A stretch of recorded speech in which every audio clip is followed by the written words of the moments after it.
सावधान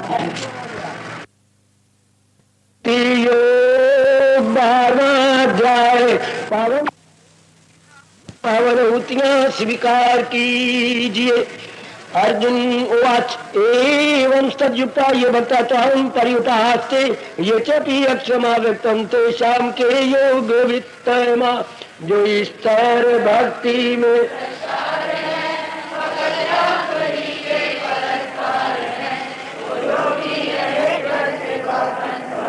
कपिलम ताली के मारियोम श्री भगवान वाच मह्यवेश्मनाय में नित्य युक्ता उपासते श्रद्धा पर्योपेता ते में युक्त मता वे सुन के भगवान यूं यकीन से जो भक्ति करे मुस्तकिल मुझी से जो अपना लगाते हरिओम ये तो अक्षर तुम परिपास्ते सर्वत्र चिंतन से कुटस्थम अचलम ध्रुवम मगर वो जो पूजे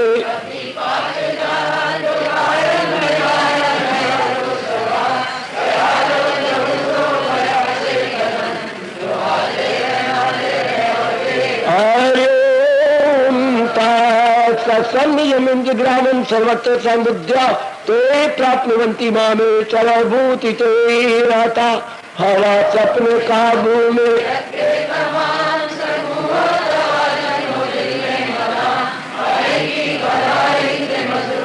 मुझी से वो वात्सल्य महजूर हरिओम व्यक्त सच्चेत्साम अव्यक्ता ही गति दुखम देवाद भी अवाप्यते जो जाते खपी में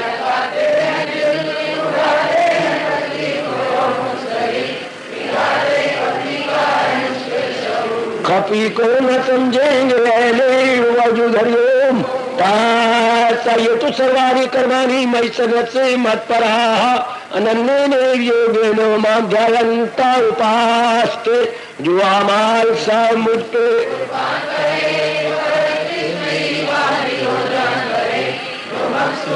आला मुझी को बनाए फकत मेरे ही जान में दिल लगाए हरिओम ताम समुद्रता मृत्यु संसार सागरात भवानी न चिराग पारते मयवे चित्त मैं करता हूँ अर्जन तला तक के पानी समुंदर से पार दिल अपना जो मुझ में लगाते रहे मुझी से निजात अपनी पाते हरिओम मह्ये मनादत्त मई बुद्धि निवेश्ये निशिष्यति मह्ये वता ऊर्ध्वम न संशया लगाए तो मुझ में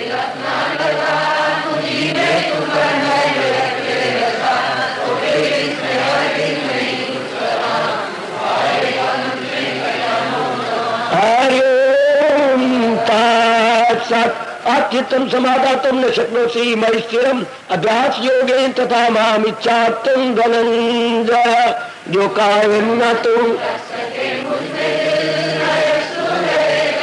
जाहो जाहो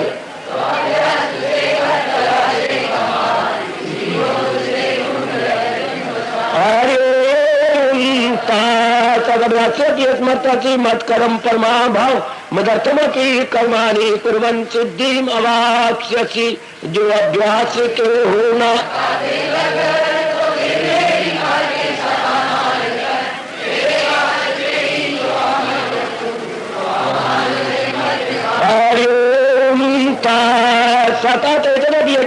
कर्तव्योगम आश्रिता सर्व कर्म परित्यागम ता कुरु यथात्मवान रियाजत में भी गातो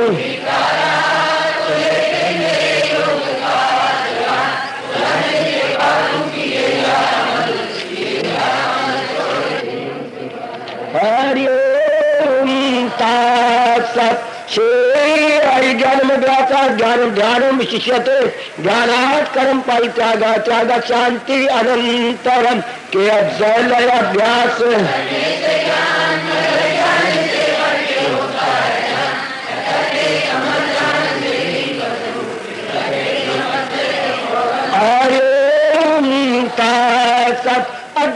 निष्ठा सर्वभूतानां मैत्र करुणा एव च नो मम निरंकारा सम दुख सुखाक्षामि।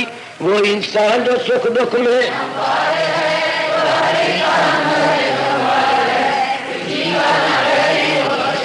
खुदी से भी दूर और ताल्लुक से दूर हो। संतुष्ट सत्यम योगी यथात्मा दुर्निश्चय मई अर्पित मरो बुद्धि यामत भक्ता समय प्रिया। वो योगी जिसे खुद पे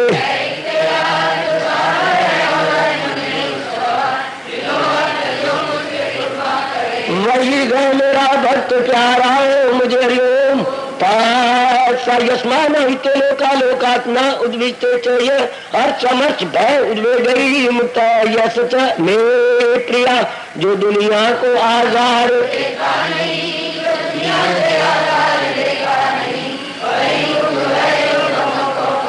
वही है मेरा भक्त प्यारा मुझे हरिओम। दक्षा उदासीना घटता सर्वरंभ परित्यागी यमत भक्ता समे प्रिया। जो चौकस लाग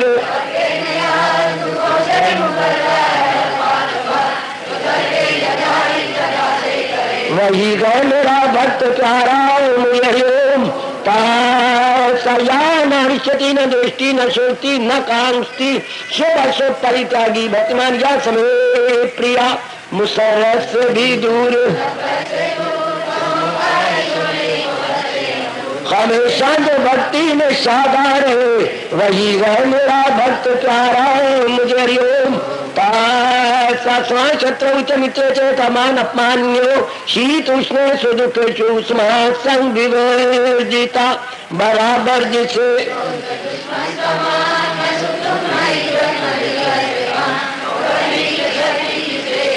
लगन हो किसी से न जिसकी लगी हरिओम। तुलमणि संतुष्टा किंचित अनिकेता श्रीमती भक्तिमान में प्रिया नारा बराबर जिसके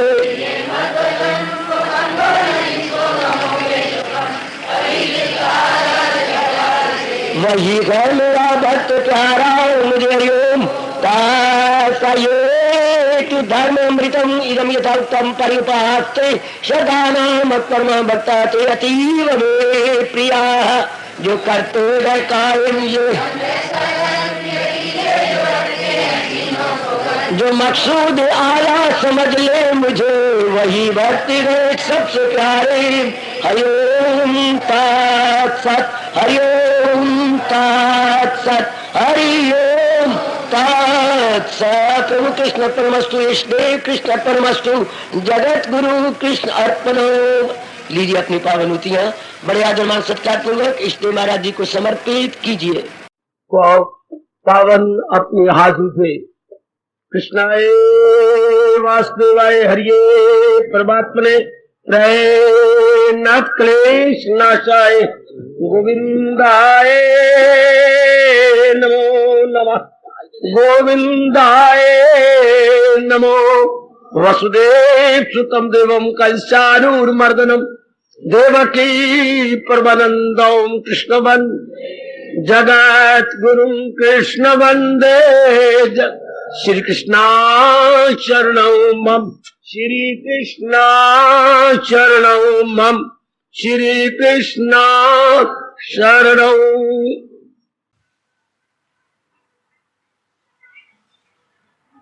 अहोभाग्यशाली कल्याण कामनी देवियों, बड़भागी गीता के पैरोकार मेरे सज्जनों, मैं रोज भूल जाता हूं एक सूचना।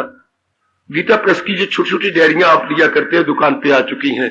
फलस्वरूप ये जो विषय इन दिनों चल रहा है, भगवान आपके मन पर विशेष प्रभाव डाले, यही मेरी आंतरिक इच्छा है। प्रभु पूरी कर रहे होंगे और भी करें।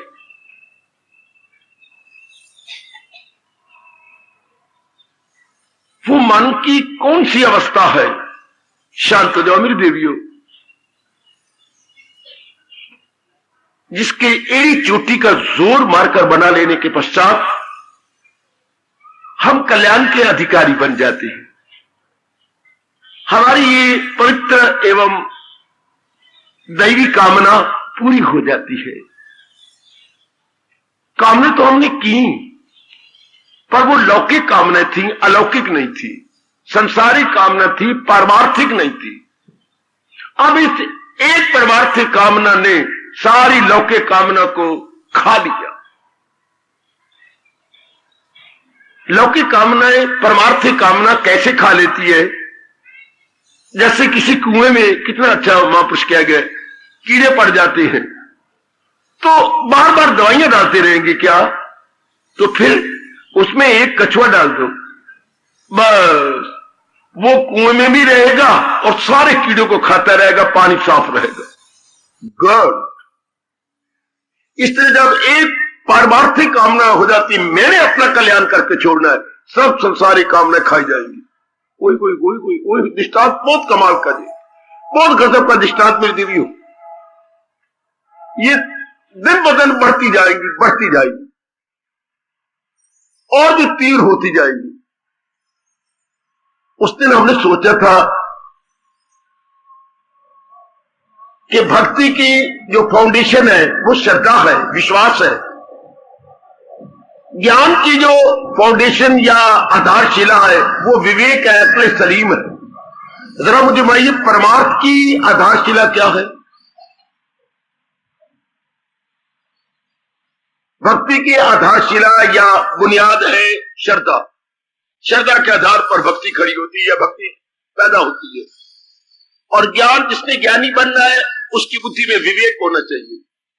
बिना विवेक या अक्ल सलीम के या अक्ल इम्तियाजी के ज्ञान मार्ग पर नहीं बढ़ सकता। इसलिए बुद्धि का विकास किसी किसी का होता तो कोई कोई भगवान ब्रह्म ज्ञानी बनता है। अच्छा, लेकिन परमार्थ की नींव भी तो होनी चाहिए कोई। परमार्थ की, आध्यात्मिकता की, रूहानी मार्ग की नींव क्या है? सोचो जरा, कितना अच्छा बताया व्यास जी ने हमें। तब मैं आगे प्रसंग लूं। हमारे परमार्थ मार्ग की नींव क्या है? जिस मार्ग पे आप बढ़ रहे गए, ये अलौकिक मार्ग है। लौकिक तो हो गया ये जो हम धंधे पूरे करते हैं, संसार संबंधी, संसार से ऊपर उठकर मेटाफिजिकल। इसकी आधारशिला क्या है? सतोगुण बढ़ा हुआ हो बेटे, पर इसलिए ये आधारशिला नहीं मानते, ये सहायक मानती हैं। ये सहायक जो सहायता देती है, आधारशिला जिसके आधार पर ये खड़ा हो जाए। स्वार्थ समाप्त नहीं बेटे, निश्चय नहीं बेटे। क्या क्या है? रूहानियत मार्ग की नींव क्या है? जिस मार्ग पे आप बढ़ रहे हैं उसकी नींव, उसकी फाउंडेशन जाप। भगवान करे आपका जाप चल पड़े, लगातार चल पड़े, यही मेरी हार्दिक इच्छा है। पर ये उत्तर नहीं मेरे बेटे, इसलिए नॉट द एग्जैक्ट आंसर। नहीं बेटे, जो आपने महर्षि वेद व्यास जी ने फरमाया है, मैं आपको वो दे रहा हूं और आप सब एग्री कर जाएंगे। जिस बात का ना पता हो मेरे से जानकारी करके आप फिर कभी भूलना ही नहीं। ये समझो कि अब आपकी बन जाओ हमेशा के लिए। परमार्थ की नींव, अच्छा, धार्मिक मार्ग की नींव यानी आधारशिला यानी बुनियाद। अपने मन को समझाना, जैसे भक्ति की बुनियाद श्रद्धा है, ज्ञान की बुनियाद विवेक है, इस तरह भक्ति की बुनियाद ना मेरे बेटे ना। अब आप सुनो, बस अब आप चुप हो जाओ, बस ठीक है। आपने अपनी तरफ से कोशिश कर ली, लेकिन मैंने जवाब तो वो देना जो व्यास जी ने दिया है। इसकी अब हमेशा याद, कान खड़े करके, और कभी भूलना ही नहीं। जिस मार्ग पे आप बढ़े इसको बोलते हैं परमार्थ का मार्ग, आध्यात्मिक मार्ग, उर्दू वाले बोलेंगे रूहानी मार्ग। तो इसकी बुनियाद कभी नहीं भूलोगे आप, वैराग। वैराग है इसकी बुनियाद। इस सारी मार्ग की जो व्यास जी कहती है वैराग। अच्छा, वैराग के आधार पर रूहानियत की मंजिलें तय या रूहानियत का मार्ग आगे बढ़ता है। बुनियाद इसकी वैराग है।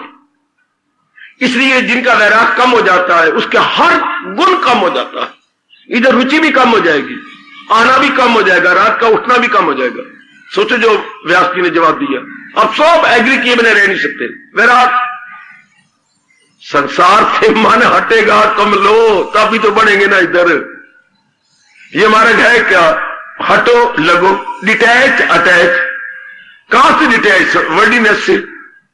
संसार से डिटैच होना है, भगवान में अटैच होना है। तो डिटैच कौन क्या चीज करेगी? इन्हें काट कर ढूंढ फिर वो मकाम। 15वां अध्याय। उन्हें काटना पड़ेगा ना, किसे? शमशीर तजरीद अर्थात वैराग की कुल्हाड़ी से। अब कभी ना भूलना, सारे अपने मन में रख लो। इसलिए वैराग बढ़ता रहे। कैसे बढ़े? भगवान ने बताया है, संसार की असलियत को जानकर। अनित्यम असुखम। बड़ी बेवकूफी और कि हर एक व्यक्ति जो रजोगुणी तमोगुणी है, और आप भी कुछ गलती कर जाते हैं, हर एक अपने दृष्टिकोण से संसार को देखता। गलत। हम अपने नुक्ता निगाह से, एंगल ऑफ व्यू से संसार को देखते हैं। गलत। देखना चाहिए जिसने सृष्टि बनाई है भगवान के आधार पर। तो सृष्टि क्या है? भगवान के आधार पर। अनित्यम असुखम। अनित्य है, दुखदाई है। अपने आधार को छोड़ दिया। हमारा जो विचार होता है भ्रांतिपूर्ण होता है, दैट इज एल्यूसिव है। हां, हमारा विचार धोखा देने वाला है। भगवान के आधार पर बोले तो संसार अनित्यम असुखम है। अब वैराग आपका दिन ब दिन बढ़ता जाए। अगर ये बात पक्की रखे कि संसार की असलियत ये कभी में इशारा कर रहा था, अनित्यम असुखम को बोलते हैं परिवर्तन। परिवर्तन ये सदा एक जैसा रहना है ही नहीं। लो, इतनी बात कहता समझाता हुआ आगे बढ़ना चाहता हूं। तो हमने अपने आप को अधिकारी बनाना है। एकाग्र हो जाओ मेरे देवियों, मेरे सज्जनों। हमने अपने आप को अधिकारी बनाना है। अधिकारी, जी हां। कैसे? कुछ क्वालिफिकेशन लेकर के, कुछ अपने आप को क्वालिफाई करते हुए, अर्थात अपने में कुछ विशेषताएं। कितना प्यारा शब्द है। अपने में कुछ विशेषताएं रखनी होंगी। विशेषताएं जो हमारे में नहीं है वो अपने में रखनी होगी। क्वालिफिकेशन को अपनी भाषा में बोलेंगे विशेषताएं। अपने आप क्वालिफाई करना होगा, अपने आप को विशेषज्ञ बनाना होगा। विशेषज्ञ, जी हां, स्पेशलाइज करना होगा। तो हमने पहले विचार किया जिसकी बुद्धि विशुद्ध हो गई है, बिल्कुल एक इरादा करती है, अनेक नहीं। उसके बाद हमने विचार किया धृत्या, जिसमें धीरज है। आए कुर्बान हो, कुर्बान। ध्यान दे रहे मेरी देवी, जिसमें धीरज है। जरूर ये मारो एड़ी चोटी का जोर। 100 बार रोना पड़े तो 1000 बार रो लो, भगवान से मांगो मुझे धीरज दो प्रभु। धीरज के बिना ये सारा हमारा महल चिर जाएगा। है, महल में दरारें पड़ जाएंगी। जैसे कोई बरसात आ जाती है, 2-2.5 घंटे पानी खड़ा रहे आपके नींव में। हां, भले मकान न गिरे पर गिरने समान हो गया, नींव हिल गई, दरारें पड़ गई। अब उस मकान में रहने योग्य तो न रहा, पता नहीं कब कोलैप्स कर जाए, अर्थात धड़ाम से गिर जाए। है तो धीरज बड़ा जरूरी है। हौसला रखना, अपने आप को बनाए रखना। यह आप में कमी जी, मैं स्पष्ट कह रहा हूं बेटी, मैं समाज में नहीं हूं, मैं एकांत रहने वाला हूं। आपको धीरज की बड़ी जरूरत है। ऐसे मूर्खों के साथ आपका वाह पड़ता है और इर्द गिर्द के वातावरण बदलती रहती है, घर के हालात बदलती हैं, वातावरण बदलता है, गली मले वाले बदलते हैं। आज जो प्यार करते हैं, रब जाने क्यों उनका स्वार्थ नहीं पूरा होता, तकरार करने जाती हैं। पति देव हमेशा आदर करेंगे, मैं नहीं मानता। पत्नी हमेशा आपको चाहेगी, मैं नहीं मानता। ये सारे रिश्ते शरीर के आधार पे हैं और शरीर स्वार्थ के आधार पर। ओए मेरा रब्बा, ओए मेरा इष्टदेव, सारे रिश्ते स्वार्थ के आधार पर और स्वार्थ शरीर के आधार पर। तो ये आपस में टक्कर खाते रहती हैं, टकराएंगे। शायद रिश्ते हम शरीर के आधार पर, मां है तो शरीर के आधार पर, कौन सी मां में भगवान देखना शुरू कर दिया तो बड़ी अच्छी मेहरबानी भगवान की, तो इनमें चोट लगेगी, फिर इससे ये हिल जाता है धीरज। अब धीरज हमने बनाए रखना, भगवान कहती है वो ही मेरे दीदार के काबिल है, जो धीरज बनाए रखेंगे तो उनका अब ये परमार्थ की मंजिल तय होगी, हिलेंगे नहीं आप, बिल्कुल आप पक्के रहेंगे। आप अपने मन में समझा भी तो संसार में तो परिवर्तन तो होना है, ये बात हमें पक्की हो जाए। वो मुझे ना आगे बोलने दो, बेशक ये पक्की कर लो कि परिवर्तन तो होना, तो हमारा धीरज बना रहेगा, ये परिवर्तन तो होगा। जो भी घटना घट के भी तो होना था। कभी ना कहना आपको मेरी और मेरे भगवान की कसम ये क्यों हो गया, ये नास्तिकता है, यूं कहना है। व्यास जी कहते हैं ये नास्तिकता है। किस आधार पर कह रहे हो ये क्यों हो गया है? भाई आप प्रवृत्ति को नहीं मानते, आप नास्तिक है। आप भगवान के अटल नियम को नहीं मानते, फिर आप नास्तिक हैं। वाह, ऐसा क्यों हो गया? क्यों ना होता? कोई दुनिया को चलाने वाला मूर्ख है? नहीं, भगवान जी हैं। तो भगवान जी ने किन्हीं अटल नियमों के आधार पर सृष्टि को बनाया, सृष्टि को चला रहे हैं। किन्हीं अटल शब्द लगाना, अटल नियमों के आधार पर सृष्टि बनाई गई है और सृष्टि चलाई जा रही है। तो अगर कोई घटना घटी है तो किसी अटल नियम के आधार पर घटी है। हमारा धीरज कब जाता है? ऐसी क्यों बात बन गई रब्बा, ऐसी ये बात क्यों हो गई? अब धीरज गवा बैठोगे, नहीं ऐसी होनी थी, क्या अनहोनी घटना घटी है? अब आप शर्मिंदा हो जाएंगे अगर ये प्रश्न मेरे जैसा कर दें। आप जो घबराई जा रही है, अनहोनी हुई है, अनहोनी तो मैं नहीं कह सकता, तो फिर घबराना किस बात का? अनहोनी होनी नहीं, होनी होए सो होए, तुलसी ये विचार के रहे खाट पे सोए। अनहोनी ने होना नहीं, होनी ने टलना नहीं। फिर बताइए मेरे और आपके मन को क्या गुंजाइश रह गई चिंता करने की या धीरज तोड़ने की? यह बात पूर्णपेण सत्य है, अनहोनी ने नहीं होना, होनी ने नहीं टलना है। फिर अब मन क्यों चीची करे? वो तो पूर्व निश्चित, जो हम प्रारब्ध कहते हैं पूर्व निश्चित है, होके रहेगी। हाँ, ये होके रहेगी। दुनिया वाले सुन लेते जी, अपनाते नहीं। वो आपको अपने कल्याण की कसम दे, आपने सुनना है अपनाने के लिए। दुनिया वाले जानकारी तो रखती हैं, लेकिन जानकारी के साथ अपनाया नहीं जाता, जीवन में ढाला नहीं हुआ, तो फिर वो तो बात ही ना बनी। हमने जीवन में ढाल लेना है कि प्रारब्ध के अनुसार जो कुछ भी हो रहा है मेरी अपनी प्रारब्ध के अनुसार हो रहा है, फिर गिला क्या, शिकवा क्या, और अपने सोने रब के साथ शिकायत भी क्या। पर जो हो रहा है ठीक है, लो अब आपका धीरे बना रहेगा कि ये बात मान जाओ, जो हो रहा है ठीक है, कोई गिला नहीं, कोई शिकवा नहीं, कोई शिकायत। जैसे मेरी प्रारब्ध है भगवान कर रहे हैं, उसी के अनुसार होना है। आहा, कितना अच्छा महापुरुष हमें समझा गया, अब हमने मान लेना है। अकल कहे मैं सब तो वड्डी, लड़ाई हुई इनकी आपस में, मैं बताता हूं किस किस की लड़ाई आपस में हुई एक दिन। अकल कहे मैं सब तो वड्डी, ओ देखो मैं विच कचहरी लड़ दी। अकल के आधार पर तो लड़ा जाता है ना। अकल कहती है मैं चैलेंज करती हूं, मैं सबसे बड़ी हूं। अच्छा, अकल का चैलेंज स्वीकार किया विद्या ने, इल्म ने, एजुकेशन ने। आगे आ गया, क्या कहा? अकल कहे मैं सब तू वड्डी, नी मैं विच कचहरी लड़ दी।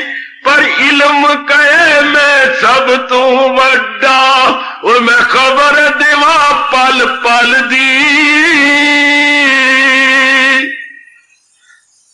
अकल इल्म कहने लगा अगर मैं तेरे अंदर ना होता तो तू लड़ती कैसे? तेरी कदर तो इल्म के कारण से है, विद्या के कारण से, एजुकेशन के कारण से है। अकल शर्मिंदा हो गई। अकल में इल्म ना हो, अकल में विद्या ना हो, तो व्हाट काइंड ऑफ अकल इज दैट? हाँ, ये दो जरा ऐसे लगी, इल्म जरा विद्या ऐंठने लगी कि हाँ, क्योंकि विद्या शर्मा, वो जो है शर्मा गई, अकल शर्मा गई इल्म के सामने, विद्या के सामने। आगे आगे क्या आई? राम राम। रजोगुनी का बोलबाला मेरे जैसे थोड़े बोलबाला होगा, वैरागियों का थोड़ा बोलबाला है, बोलबाला तो रजोगुनी का है। आगे आगे आप में से कोई निकल आई बात, उसने कहे मैं सब तू वड्डा, वो देखो मैनू खलक सलामा कर दी। कोई सुंदर नारी होगी, कोई सुंदर स्थान होगा, कोई सुंदर लैंडस्केप होगा, सारे बिना पलक गिराए देखने लग जाएंगे। ये कितना अच्छा नजारा है, ये कितनी सुंदर है, कपड़े कितने सुंदर है, गहने कितने सुंदर, देर पिटे मुंह। वो इल्म ही वही रह गया तो क्या रह, वो जो है अकल ही वही रह गई। इल्मों वालों की बुद्धि मारी गई तो बुद्धि वाले ने इल्म चला गया, जबकि सुंदर चीज को लट्टू हो गए। हाय, सुंदर पर कितनों की अकल मारी गई, जहांगीर जैसे कितनों की अकल मारी गई, शाहजहां जैसे कितनों की बुद्धि मारी गई। शारीरिक प्यार करने वाले डबल एमए, ट्रिपल एमए, इतने बड़े बड़े प्रोफेसर होती हैं, लेकिन सुंदरता के सामने घुटने टेक देती, मर जाती है वहीं में। फिर सुनो जरा, तीनों की लड़ाई होगी आपस में, अब एक और जीतेगा। अकल कहे मैं सब तू वड्डी, ओ देखो कचहरी लड़ दी। इल्म कहे मैं सब तू वड्डा, और मैं खबर देवा पल पल दी। और हुस्न कहे मैं सब तू वड्डा, और मैनू खलक सलामा कर दी। होनी कहे तुसी तिन्ने झूठे, मैं जो चावा सो कर दी। अब भी ना मन में बिठाओ तो फिर हमारे लिए डूब मरने वाली बात है, शर्म की बात है। होनी कहे तुसी तीनों झूठे, मैं जो चाहवा सो कर दे।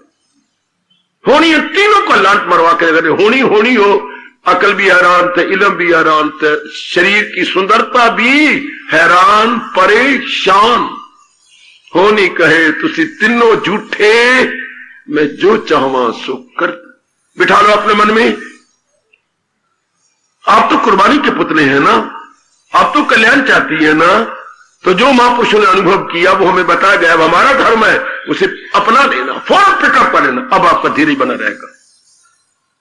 आप किसकी मजाल है कि आपके धीरे को तोड़ सके। और होनी ने होना नहीं, ठीक है बाबा, होनी ने टल्ला नहीं, बिल्कुल। अब मुझे बताइए धीरे कब टूटेगा? धीरे की नींव पताल तक पहुंच गई, इतनी पक्की होगी धीरे की नींव। अगर प्रभु पर विश्वास नहीं हुआ मेरी भगवती, तो पता नहीं किस वक्त आपका धीरे टूट जाए। धीरे टूट गया तो बस सब कुछ खत्म। फिर तो आत्महत्या करने की जी चाहता है, जीने का फिर नहीं दिल चाहता। धीरे गया तो फिर गया।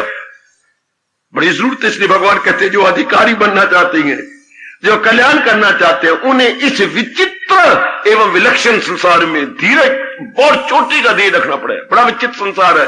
क्यों विचित्र क्यों है? बात बात में बदल जाता है ना, कभी कुछ कभी कुछ कभी कुछ कभी कुछ कभी हाय मेरे रब्बा, हाय मेरे रब्बा।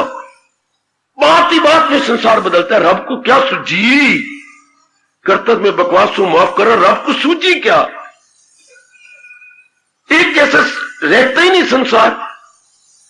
घर में कभी अमीरी होती है, कभी गुर्बत दिखी, कभी बड़ी गरीबी होती है, कभी फिर अमीरी हो जाती है, कभी सेहत शानदार होती है, सेहत ओवरफ्लो करती है, और कभी एक पग नहीं रखा जाता। ये रब को क्या सूझी? कभी शहर में कितनी इज्जत होती है और कभी किसी कारण से इज्जत गवा बैठते हो, जीना ही मुहाल हो जाता है। जो बाबरू इस जहां में रहे वो मरने को जिल्लत पे तरजीह दे। ये क्या बना हुआ? इतना मान, इतना अपमान है, इतनी सेहत, इतनी बीमारी। देख लो क्या बुरा हाल हो जाता है, कितना बुरा हाल। कभी आपका बिजनेस कितना शानदार चलता है, रब करे चलता रहे, और कभी मार्केट में स्लम्प आ जाता है, आप हैरान परेशान हो जाती हैं। ठीक चक्कर नहीं समाज का चलता, शाबाश, देखते रहो इर्द गिर्द क्या हालत हुई पड़ी है। कितने अमीर के घर में आपकी शादी हुई थी और अचानक ही दफ्तर में जा रहे थे, एक्सीडेंट हो गया, घर वाला मर गया। हाँ, कितना बुरा हाल हो गया। घर वाला शरीर अचानक इतना बड़े जोबन के अंदर, अभी 1.25 साल हुआ है, पेट में बच्चा भी है और शरीर छूट गया और अब क्या आपस में मुकदमे चल पड़े हैं। ससुराल वाले कुछ और कहती हैं, आप वो मैं मानते नहीं है। कहां वो बड़े जोबन के दिन गए और कहां क्या हो गया। अब एक्चुअली को धीरे कौन बनाएगा इस विचित्र, इसको कहते हैं विचित्र संसार, विलक्षण संसार, very wonderful and mysterious world, wonderful and mysterious, बहुत मिस्टीरियस वर्ल्ड है। इसमें रहते सहते हुए धीरज बनाए रखे, यानी पावर ऑफ फॉर्टिट्यूड से काम ले, पावर ऑफ फॉरबियरेंस से काम ले। कौन लेगा? अपने महाराज जी फरमा गए हैं क्या, जिसने प्रारब्ध पर पूरा विश्वास कर लिया। प्रारब्ध का मतलब अनहोनी होनी नहीं, होनी होए सो, अनहोनी में नहीं होना, जिस बात में नहीं होना नहीं होना, और जिसने होना नहीं टलना। मेरी बेटी स्वीकार कर लो, जो कुछ संसार में होता रहे, होना तो हमारे प्रारब्ध के अनुसार है। हमारा मन पहले पक्का हो जाएगा, हमारा मन धीरे रख ले, ये तो होना था, ये तो बनना था, शाबाश, ये बात तो होनी है, शाबाश। मान लो, अभी मान लो, क्योंकि हम अधिकारी बनना चाहते हैं, हम कल्याण करना चाहते हैं अपना, तो भगवान जी ने यह प्रसंग चलाया 18वें अध्याय के 51 श्लोक से कि जो कल्याण करना चाहते हैं वो अपने अंतःकरण में ये विशेषताएं लाए। पहले बुद्धि को साफ करें, सुथरा करें, हाँ, विवेकी नहीं बना ले, जो आगे यानी एक इरादा रख ले कि मैंने भक्ति कमानी, जितनी मेरी आयु रह गई है, उसके बाद धीरे ही रखें। आप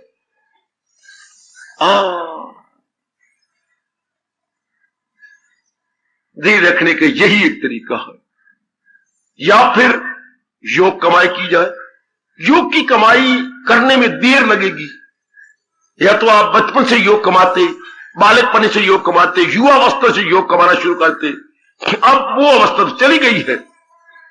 वरना वही भगवान ने कहा है, उनके धीरे किसका बना रहेगा, न जीते की शादी न हारे का सो, दिल के तवाज़ुन का है नाम योग। अगर योग वो यूं कमाता रहे तो मन उसका काबू, इसमें देर लग जाएगी, कमाते कमाते करते करते, और प्रभु पर विश्वास जाते अभी अच्छा क्या मुझे प्रभु पर पूरा विश्वास है, अर्थात अनहोनी ने नहीं होना, होनी ने टलना नहीं, बस मेरे मनवा मन पक्का हो जाएगा। आहा, इरादे का मजबूत, दिल का कवि, आपका मन मजबूत।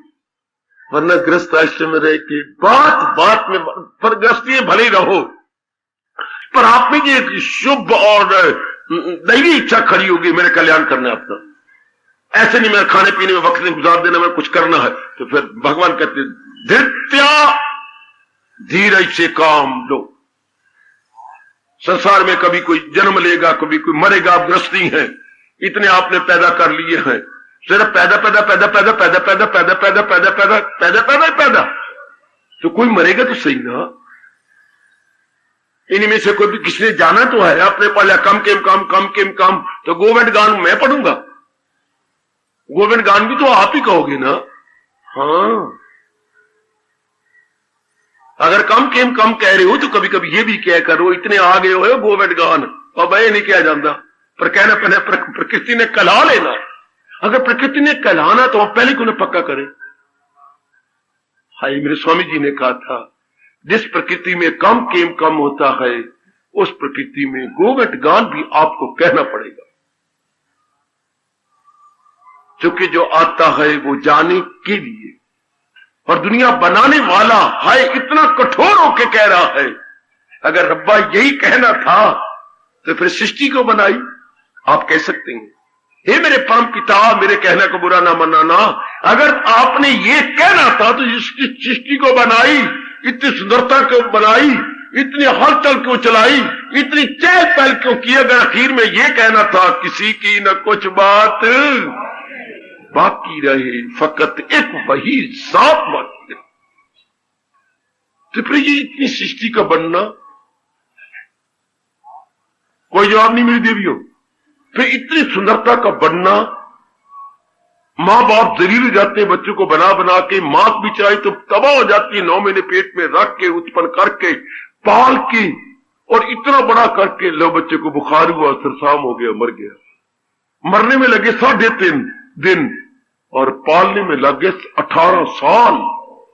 पालने में क्या, गलने में मां बाप गल गए बेचारे पालते पालते, और शरीर छोड़ने में 3.5 दिन लग गए।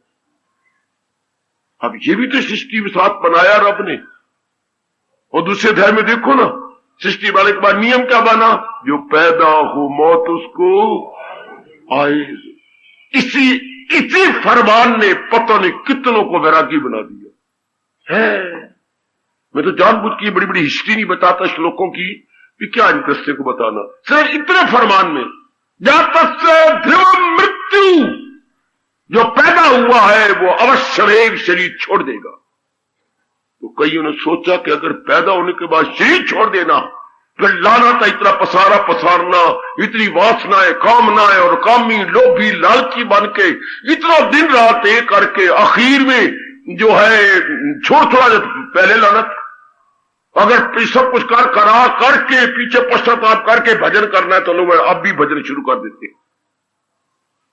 कईयों ने इतना लंबा चौड़ा पाड़ा पाया ही नहीं, इतना विस्तार किया ही नहीं कि चलो अगर आखिर में करके देखो ना। अब क्या जो बुजुर्ग मता बैठी है, शुक्र है गंगा नहा बैठे, शुक्र टंटा, अगर टंटा ही कहना था, गंगा ही नहाना था, हल्का ही होता, पहले बोझ क्यों लिया। आखिर में सब दिया पुत्रशाली हो जाती है, शुक्र शुक्र रब ने शुक्र मनाया ना।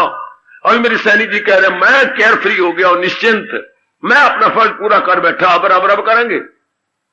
तो फिर इतना लंबा चौड़ा खाता आज नहीं समझ आती। धियां मर गई, पुत्र अपने कामों में लग गए, जिस काम से सैनी जी तंग आया वही बच्चे अगे और नए नए बच्चे पैदा किए जा रहे हैं। हाँ, ये कितनी मिस्टीरियस है ये बात। कोई जवाब नहीं मेरे पास, आपके पास, किसी के पास। पर जिनके संस्कार जाग जाते हैं वो शुरू में ही अपने आप को संभाल लेते हैं। तो अगर रब ने दुनिया बना के ये कहना था, यही गौर करना कि ले छीन जन्म मौत पीढ़ी मर्ज दर्द दुख, तो मेरे कृष्ण मेरे इष्टदेव इतने विस्तार का मतलब।